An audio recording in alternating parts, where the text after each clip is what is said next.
मित्रांनो, माता लक्ष्मी म्हणतात, घरातील स्त्रियांनी दिवाळीच्या दिवशी विसरूनही ही 5 कामं करू नयेत. ज्या स्त्रिया ही 5 कामं करतात त्या घरातून माता लक्ष्मी निघून जातात आणि मग त्या घरात सुख समृद्धी ऐवजी दारिद्र्य आणि क्लेश वास करतात.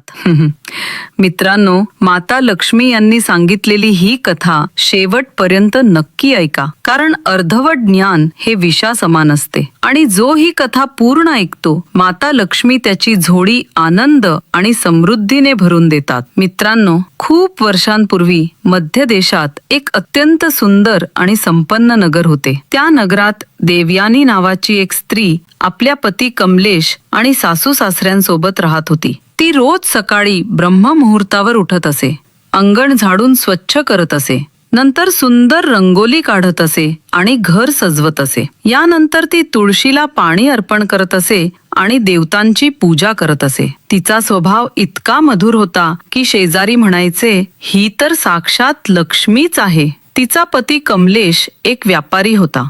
त्याची शहरात धान्याची दुकान होती आणि तो प्रामाणिकपणे व्यापार करत असे. पण देवयानीचा एक स्वभाव होता, ती फार दानशूर होती. तिच्याकडे जो कोणी काही मागायचा ती विचार न करता लगेच देत असे आणि हाच तिचा दानशूर स्वभाव एका दिवसात तिच्या जीवनाची दिशा बदलून गेला. एक दिवस तिची शेजारीण तिच्या घरी आली. देवयानीने तिला आदराने बसवले आणि विचारले, बाई, आज माझ्या घरी नातेवाईक आले आहेत. भाकरी बनवायला चकला बेलन आणि तवा हवा आहे. थोड्या वेळासाठी दिलास तर उपकार होईल. देवयानी हसली.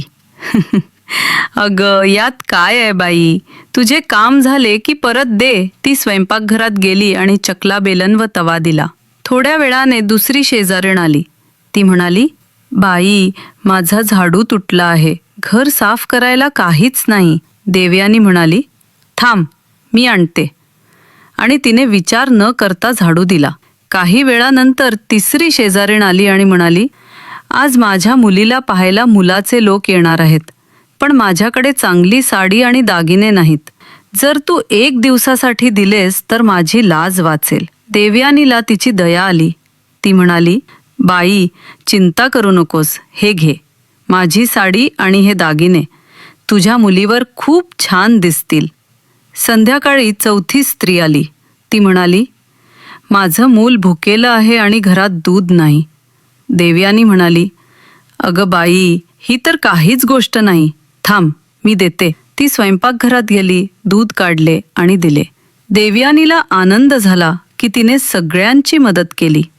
तिला वाटले, आज मी चांगले कर्म केले. पण दुसऱ्याच दिवशी तिच्या आयुष्याने कलाटणी घेतली.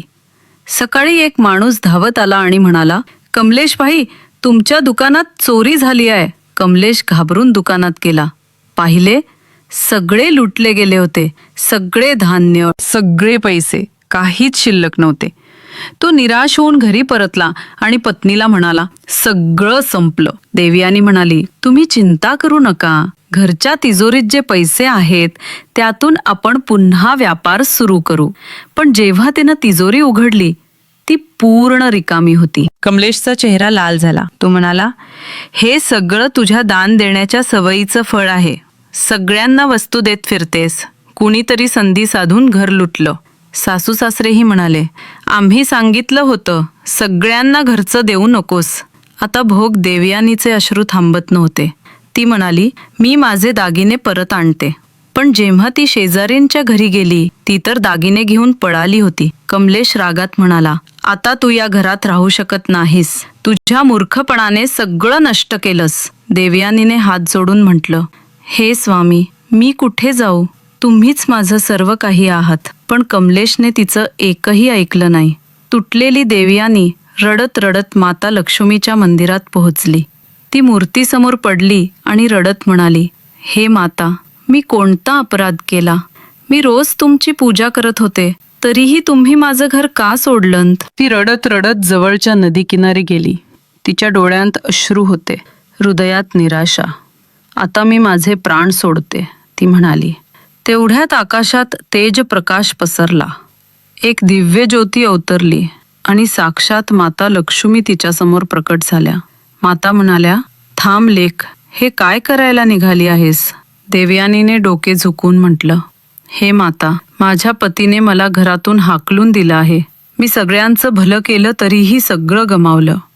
माता शांत स्वरात म्हणाल्या, लेक, आत्महत्या हा महापाप आहे.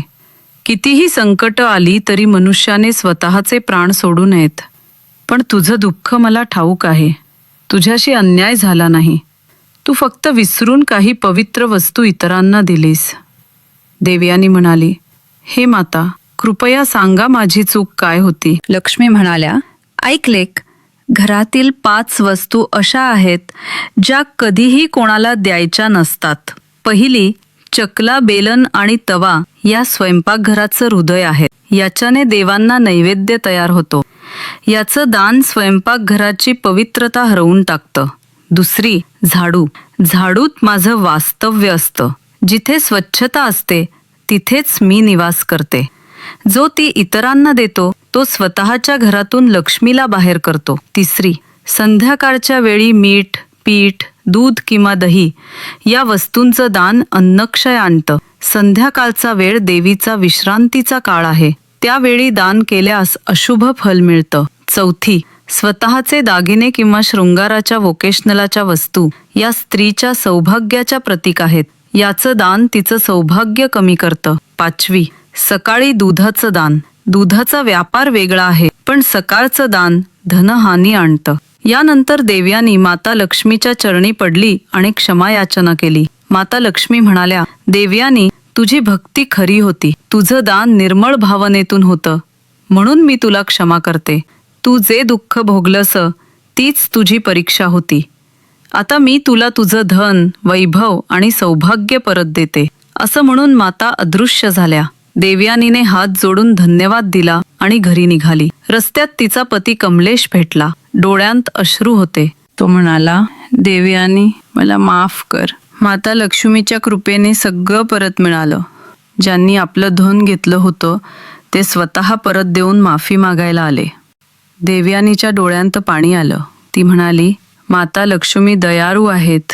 त्यांनी आपल्याला क्षमा केली. दोघेही घरी परतले आणि माता लक्ष्मीच्या कृपेने त्यांच्या घरी पुन्हा सुख, शांती आणि समृद्धी परत आली. जय माता लक्ष्मी.